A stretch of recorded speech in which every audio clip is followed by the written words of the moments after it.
Hello mga kamodelo, magandang araw! Ano nga ba yung lagi kong sinasabi sa aking mga kaibigan at sa aming mga kliyente? It is beauty with a purpose. So ang ibig sabihin, ang kagandahan mo ay makakatulong para makapagsalba ng isa o mas marami pang buhay ng mga hayop. Bakit po?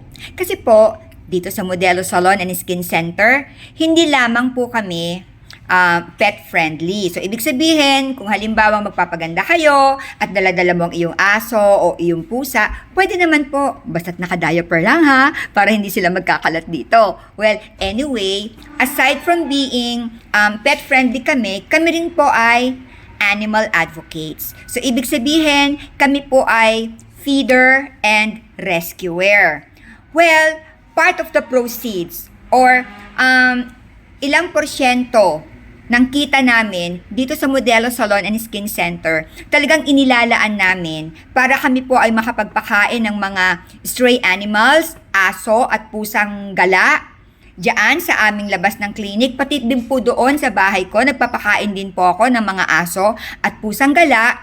And at the same time, part of the proceeds, bukod sa napupunta sa pagkain nila, napupunta din po ito sa vet bills. Kasi syempre, pa nagkakasakit ang aming mga rescues, tuloy-tuloy ito sa vet para magagamot sila. Kasama rin po dito ang pambili namin ng gamot, pagkain, vitamins, so at marami pang iba.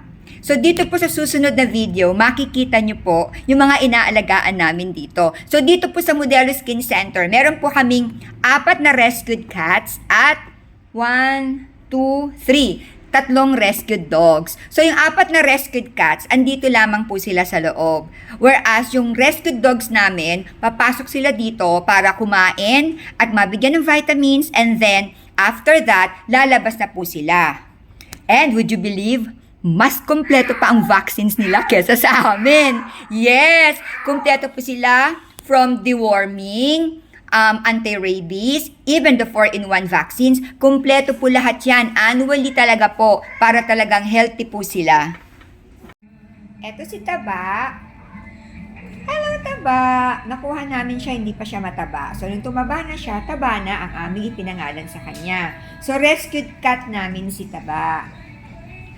Eto naman si Kali. Nakuha namin siya, butot balat. So, ngayon, medyo lumaki na siya.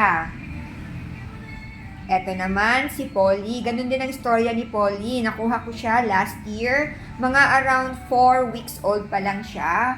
Butot balat din siya. Ngayon ay malaki na siya. At kapon na. And then, eto naman si Eli. Ang istorya ni Eli, butot balat din siya nung makuha ko. Pero adult cat na. At kaya Eli kasi pilay siya na nakuha ko siya. May malaki siyang wakwak sa hita. Ayan, so gustong-gusto niya lumabas. So, lahat sila mga rescued cat namin. Prince, isa si Prince sa aming inaalagaan na rescued dog. Ayan, kung napapansin ninyo, ang mata niya ay halos puting-puti na kasi meron din siyang katarata. So, ang ginagawa na lang namin sa kanya, yes, Prince, ang ginagawa na lang namin, pinapakain namin siya, binibigyan ng vitamins. Dati, sinubukan na naming lagyan nito ng antibiotic na eye drop, yung gentamicin, for 1 week, 10 days pa nga kami. Kaya lang talagang wala eh. Nagtuloy-tuloy pa rin ang katarata niya sa mata. So, ayan si Prince. Anak ng isa naming rescued dog. So, nag-aantay siya ngayon ng kakainin niya. Binibili namin siya ng chicken heads. Tapos, magbibigay naman ng fried chicken kasama yung kanyang vitamins. Ano, Prince? Prince? Princess. So, ito si Princess. Ang anak niya ay si Prince. So, pagkatapos silang kumain, lumalabas na rin sila dito. Hindi naman sila naka-stay all day dito. Kumakain lang sila, nag-take ng vitamins, pinapalabas na namin. Princess. Actually, si Princess, hindi siya mataba. Buntis siya. Buntis na naman. Ano, Princess? Prince. Ano mga kamodelo, nakita nyo na ang aming mga rescued cats and dogs.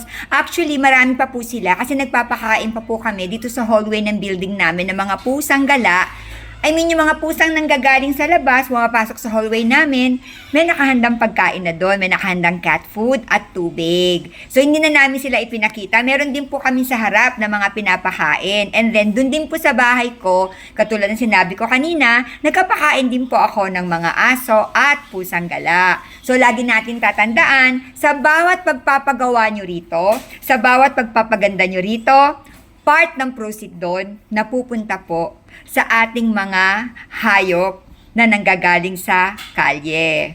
At kung meron po sa inyo na gustong mag-donate in kind, ibig sabihin, kung meron kayong gustong ibigay na cat food, or dog food, or mga vitamins, naku, gustong-gusto po namin yan. Kasi malaking tulong po yan sa mga nire-rescue namin at sa mga inaalagaan po namin dito. So ano paano? Magkapaalam na ako ha. Basta ang aming address ay sa number 23, Austria Street, Novaliches Bayan, Quezon City. Bye! Have a nice day! Love, love!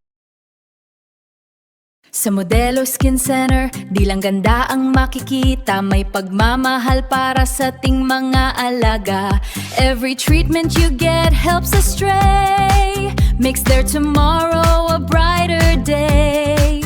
So come and get that glow, it's beauty with a cause, para sa happy tummies without any pause. Sa Modelo Skin Center, gandang di lang pang sarili, may alagang hatid sa bawat ngitit sandali. Ang bawat pagdena, may pusong dumarami, para sa stray dogs and cats, may pagkain at bahay na mini. Kaya't mag-glow up with a cause na kahanga-hanga. Sa Modelo, ang ganda mo'y laging may kasamang pag-asa.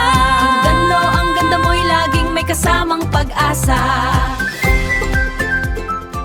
Sa Modelo Skin Center, when you get your glow, you help stray dogs and cats, let your kindness show. It's beauty with a cause, make their happy tails all wag. A portion of our earnings goes into the feeding bag.